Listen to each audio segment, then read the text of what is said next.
Hello everyone, मेरा नाम है हिमांशु और आप सभी का स्वागत है आपके अपने channel math magics with Himanshu में। पिछली दो क्लासेस में हमने पॉलिनोमियल को कवर किया और ये तीसरी क्लास आपकी होने वाली है पॉलिनोमियल की। और आज की क्लास के बाद हम पॉलिनोमियल को वाइंड अप करेंगे और अगले चैप्टर पर पहुंचेंगे। तो कुछ एक टॉपिक बचा हुआ है आपका जिसका नाम है डिवीजन एल्गोरिथम। डिवीजन एल्गोरिथम आपका पॉलिनोमियल में बचा हुआ है। इसके बाद हम अगला चैप्टर शुरू करने वाले हैं। तो चलिए शुरू करते हैं डिवीजन एल्गोरिथम। तो डिवीजन एल्गोरिथम को समझने से पहले हम इसकी डेफिनेशन लिखते हैं, ठीक है।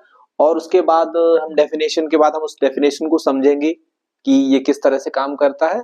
देन हम कुछ एक क्वेश्चन करेंगे और आज की क्लास बहुत छोटी होने वाली है क्योंकि यही टॉपिक बचा हुआ है और इससे रिलेटेड कुछ क्वेश्चन करेंगे एंड देन हम आगे बढ़ेंगे अगले चैप्टर की तरफ। तो इसको समझने से पहले सबसे पहले हम इसकी डेफिनेशन लिखते हैं।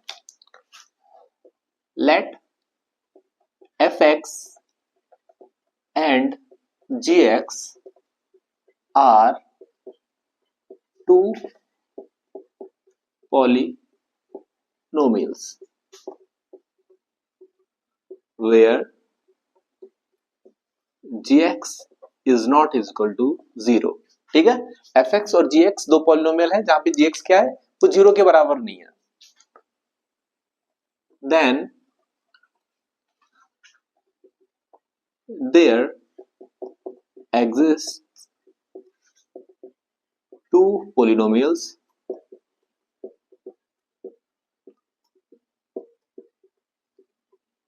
qx and rx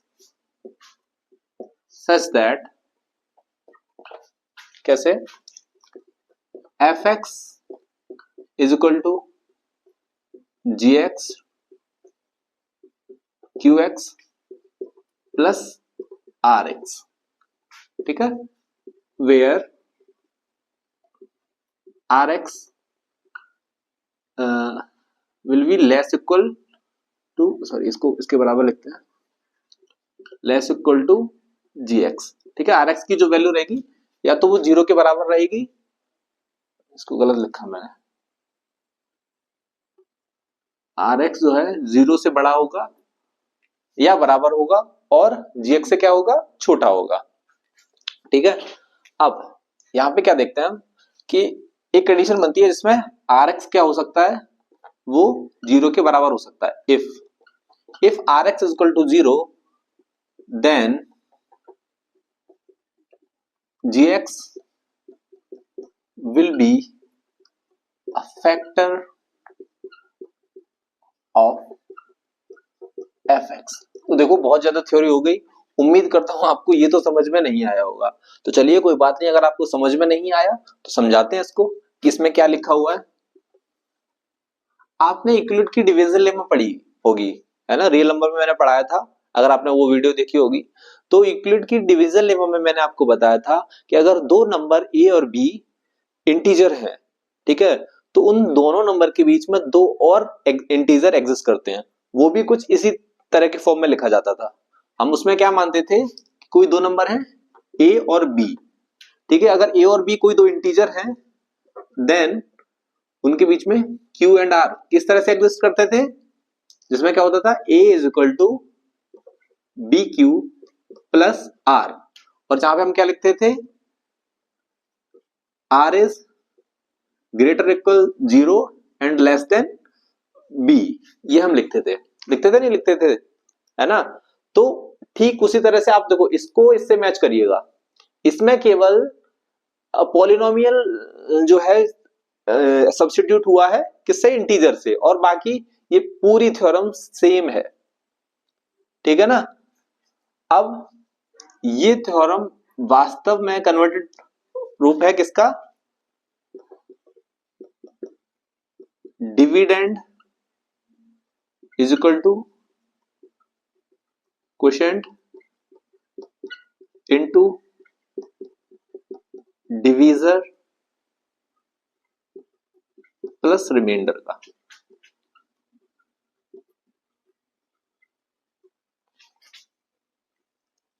ये कुछ नहीं, बस इसी का कन्वर्टेड फॉर्म है। किसका? इसमें एफ एक्स क्या है? आपका डिविडेंड है। जी एक्स क्या है? क्वोशिएंट और क्यू एक्स, क्वोशिएंट और डिवीजन का क्या है? मल्टीपल है। और आर एक्स क्या है? यहाँ पे रिमाइंडर है। अगर रिमाइंडर जीरो होगा, ध्यान देने वाली बात है, अगर रिमाइंडर जीरो हो जाएगा, ये जीरो हो जाएगा, तो क्वोशिएंट और डिवीजन का मल्टीपल क्या आ जाएगा? डिविडेंड। तो ये कंप्लीटली डिविजिबल हो जाएगा, है कि नहीं? तो जो डिविडेंड होगा वो डिविजर से कंप्लीटली डिविजिबल होगा। अगर रिमाइंडर जीरो है और इसको डिविजर को मान लीजिए यहाँ पे रिमाइंडर जीरो है, ठीक है, तो ये क्या हो जाएगा? डिविडेंड किसके बराबर हो जाएगा? Quotient into divisor. हो जाएगा नहीं हो जाएगा? और डिवीजर किसके बराबर हो जाएगा?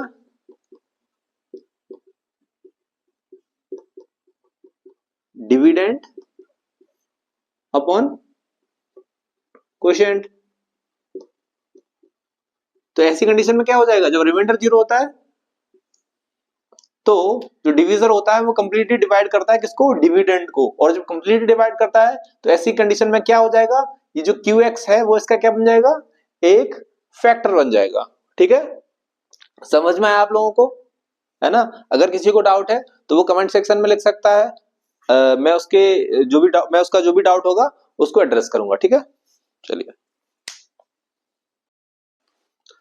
चलिए अब हम देखेंगे finding the quotient and remainder using division algorithm.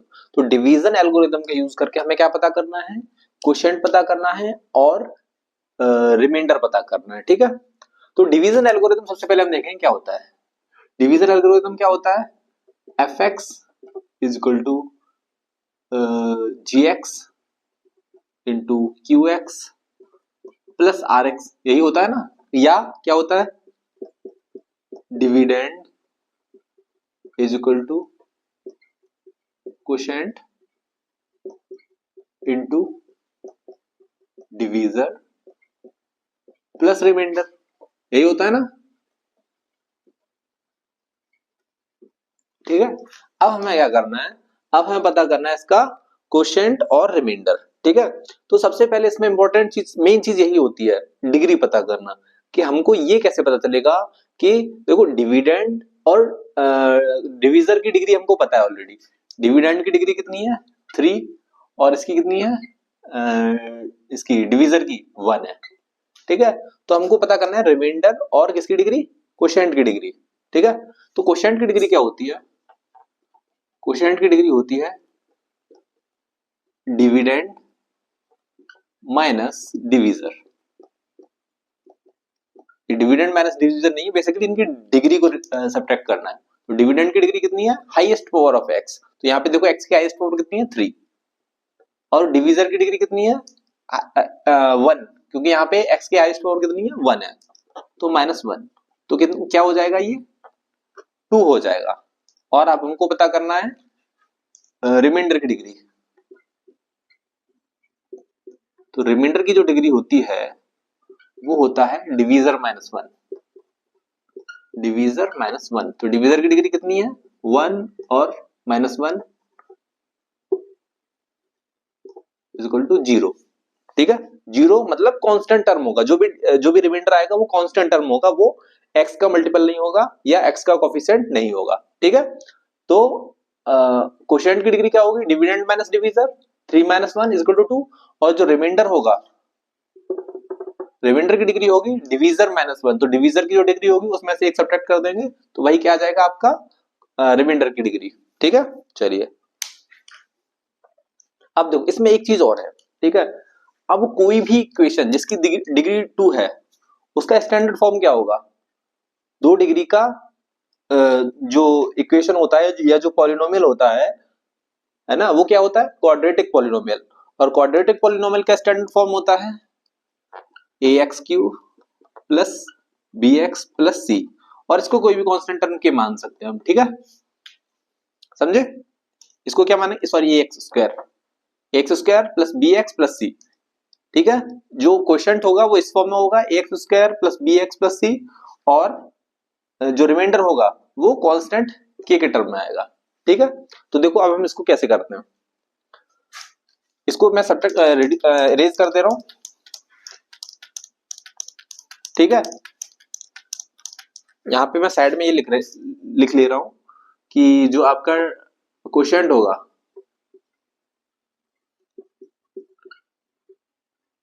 वो होगा ax² plus bx plus c के फॉर्म में, और आपका रिमाइंडर होगा एक कांस्टेंट टर्म कोई भी k होगा, क्योंकि इसकी डिग्री क्या है, 0 है।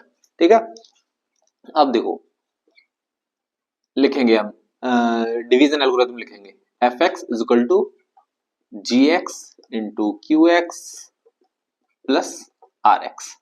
ठीक है, fx क्या है, X cube minus 6x² plus 11x minus 6। gx क्या है, gx है x प्लस 2। qx क्या है, qx यानी क्वोशिएंट क्या है, ax² plus bx plus c, और रिमाइंडर क्या है, रिमाइंडर है k। ठीक है, यहां तक किसी को कोई डाउट आ रहा हो यहाँ पे, है ना? अगर किसी को कोई डाउट आ रहा है तो वो कमेंट सेक्शन में लिख दे कि मुझे इस स्टेप में ये डाउट आ रहा है। ठीक है, अब हम क्या करेंगे, इसको ऐसे लिखा रहने देंगे, इसका मल्टीप्लाई करेंगे तो क्या हो जाएगा, ax क्यूब, सबसे पहले x का करते हैं, plus bx² plus cx plus 2ax² plus 2bx plus 2c plus k। ठीक है, चलिए अब क्या करेंगे, जो एक्स क्यूब वाले टर्म है उनको एक साथ लिखेंगे, एक्स क्यूब केवल एक ही टर्म है, फिर अब x² वाले टर्म लिखेंगे bx² प्लस 2ax², अब x वाले प्लस cx प्लस 2bx, अब कांस्टेंट क्या है, 2c प्लस k। ठीक है, अब देखो ये लिखेंगे इसको ax³ प्लस, इसमें से हम x² कॉमन ले लेंगे तो क्या बचेगा ब्रैकेट में, b प्लस 2a। इसमें क्या करेंगे हम, x कॉमन ले लेंगे तो क्या बचेगा, 2b प्लस c, ये क्या बचेगा 2c प्लस k। ये किसके बराबर हो जाएगा, x³ minus 6x² plus 11x minus 6k। अब हम क्या करेंगे, कोफिशिएंट को कंपेयर कर देंगे। कोफिशिएंट को कंपेयर करेंगे, कैसे करेंगे, जो x³ का कोफिशिएंट है वो x³ के कोफिशिएंट के बराबर कर देंगे, जो x² का कोफिशिएंट है वो x² के कोफिशिएंट के बराबर कर देंगे, x का कोफिशिएंट x के बराबर, और कांस्टेंट टर्म को कांस्टेंट टर्म के बराबर कर देंगे। ठीक है, ऑन कंपेयर करने पे क्या मिलेगा हमको, x³ बराबर, x³ का कोफिशिएंट यहाँ पे कितना है, 1 है, क्योंकि x यहाँ पे 1 से मल्टीप्लाई कर रहा है, और यहाँ पे क्या है, a है, तो a बराबर हो जाएगा 1 के। यहाँ पे देखो x² क्या है, -6, और इधर क्या है 2a प्लस b, तो 2a प्लस b किसके हो जाएगा, -6 के बराबर। a की वैल्यू हमको पता है कितनी है, 1, तो 2 इंटू 1 कितना हो जाएगा, 2 प्लस b, ये किसके बराबर हो जाएगा, -6 के, तो b बराबर हो जाएगा, इधर जाएगा माइनस का हो जाएगा तो -8 के बराबर हो जाएगा। ये देखो v की वैल्यू पता चली। अब x का कोफिशिएंट कंपेयर करेंगे तो ये क्या है, 2b plus c is equal to, x का कोफिशिएंट क्या है 11, तो ये 11 के बराबर हो जाएगा। b की वैल्यू क्या है, -8, तो -8 इंटू 2 कितना हो जाएगा, -16, तो ये हो जाएगा -16 plus c is equal to 11। -16 उधर जाएगा, किसका हो जाएगा, पॉजिटिव का, है ना, तो 16 और 11 कितना हो जाएगा, 27, तो c इज इक्वल टू 27। अब किसकी वैल्यू निकालेंगे, अब निकालेंगे 2c प्लस k की, 2c प्लस k किसके बराबर है, इधर कांस्टेंट टर्म क्या है, -6, c किसके बराबर है, 27 के, 27 दूनी 54 प्लस 27 दूनी 54 यानी कि 54 plus k is equal to -6, तो k किसके बराबर हो जाएगा, -60 के। ठीक है, इज दैट क्लियर, सबको समझ में आया यहां तक। हमने क्या किया, कोफिशिएंट को कंपेयर कर दिया, और कोफिशिएंट को कंपेयर करने के बाद क्या निकाल ली हमने, वैल्यूज निकाल ली। अब हम क्या करेंगे, अब हम इन वैल्यूज को, हमको क्या पता करना था, क्वोशिएंट और रिमाइंडर। ठीक है, तो रिमाइंडर कितना आया, रिमाइंडर के किसके बराबर है, -60 के, तो ये -60 के बराबर आ गया। क्वेश्चन निकालना है हमको, क्वेश्चन ax स्क्वायर, तो a की वैल्यू कितनी है 1, क्वेश्चन आएगा x स्क्वायर bx, तो b की वैल्यू कितनी है -8, तो -8x और c की वैल्यू कितनी है 27 प्लस 27, ये क्वेश्चन आ गया, ये रिमाइंडर आ गया। ठीक है, ये आपके क्या हो जाएंगे, आंसर्स हो जाएंगे। तो यहां तक सबको समझ में आया? किसी को कोई भी डाउट हो तो बता दीजिएगा, कमेंट सेक्शन में लिख दीजिएगा, उसके डाउट्स क्लियर कर दिए जाएंगे। एक और क्वेश्चन करेंगे हम इसी तरह का, फिर हम आगे बढ़ेंगे।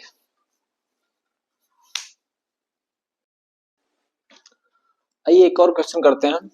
ये क्वेश्चन क्या है, जिसमें एफ एक्स दे रखा है x q minus 3x square plus 5x minus 3, G x दे रखा है एक्स स्क्वायर माइनस 1। तो हम क्या करेंगे, सबसे पहले डिग्री देखेंगे। ठीक है, डिविडेंड की कितनी है, डिविडेंड की डिग्री है 3 और डिविजर की डिग्री कितनी है 2, हाईएस्ट पावर देखेंगे एक्स की 2 है। अब हम पता करेंगे किसकी डिग्री, क्वोशिएंट की। क्वोशिएंट की कितनी हो जाएगी, dividend minus divisor, 3 minus 2 is equal to 1। Quotient की 1 हो जाएगी और रिमाइंडर की कितनी हो जाएगी, रिमाइंडर की हो जाएगी डिविजर माइनस 1, तो डिविजर की कितनी है 2 माइनस 1 इज इक्वल टू 1। तो यहाँ पे देखो क्वोशिएंट की भी डिग्री 1 आएगी और रिमाइंडर की भी डिग्री 1 आएगी। तो चलिए देखो इसको कैसे करते हैं, देखते हैं F X is equal to G X Q X plus R X. ठीक है, एफ एक्स कितना है X cube minus 3x square plus 5x minus 3, G X कितना है, देखो क्वोशिएंट भी 1 डिग्री का है, मान लो क्वोशिएंट है आपका ax प्लस बी। ठीक है, और रिमाइंडर भी 1 डिग्री का है, तो ये है cx प्लस डी। ठीक है, कांस्टेंट अलग अलग रहेंगे लेकिन इन दोनों का फॉर्म जो होगा वो एक ही होगा, क्योंकि इसकी डिग्री 1 है तो ये एक लीनियर पॉलिनोमियल होगा, रिमाइंडर भी और क्वोशिएंट भी, है ना, क्योंकि इनकी डिग्री 1 रहेगी। तो gx क्या हो जाएगा आपका, gx हो जाएगा एक्स स्क्वायर माइनस 1 और क्वोशिएंट क्या हो जाएगा ax plus B, remainder plus cx plus D, ये रिमाइंडर हो जाएगा। ठीक है, अब क्या करेंगे, सिंपली इसको मल्टीप्लाई, तो ये हो जाएगा a x q minus b x square minus a x minus b, a plus b x square हो जाएगा plus c x plus D, ये कितना हो जाएगा a x Q, x square वाला एक ही टर्म है, plus b x square, x वाले हैं माइनस, यहां से एक्स कॉमन ले लेंगे, ये हो जाएगा ए प्लस सी और ये हो जाएगा plus sorry minus B plus D, minus B plus D, यही हो जाएगा, नहीं हो जाएगा। ठीक है, ये हो जाएगा, ये किसके बराबर हो जाएगा x cube minus 3x square plus 5x minus 3। अब क्या करेंगे, कोएफिशिएंट को compare, on comparing the coefficient.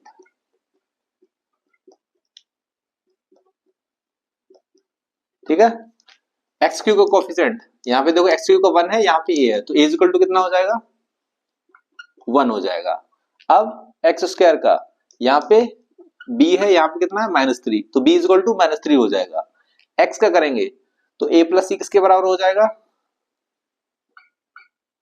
ये सॉरी माइनस ए प्लस सी, माइनस ए प्लस सी, माइनस ए है, अब सी एक्स है, अंदर माइनस सी आएगा, क्यों आएगा, क्योंकि इस माइनस का अंदर मल्टीप्लाई करेंगे तो सी प्लस का हो जाएगा, तभी तो देखो यहाँ पे सी प्लस का है, माइनस ए ब्रैकेट में माइनस सी, ये किसके बराबर आ जाएगा प्लस 5 के, माइनस का मल्टीप्लाई करेंगे तो कितना हो जाएगा ए प्लस सॉरी माइनस ए प्लस सी बराबर 5 के। और देखो a की वैल्यू कितनी है 1, तो ये हो जाएगा -1 प्लस c बराबर 5। c बराबर आ जाएगा ये -1 इधर जाके पॉजिटिव का हो जाएगा तो ये 6 हो जाएगा, c बराबर 6 आया।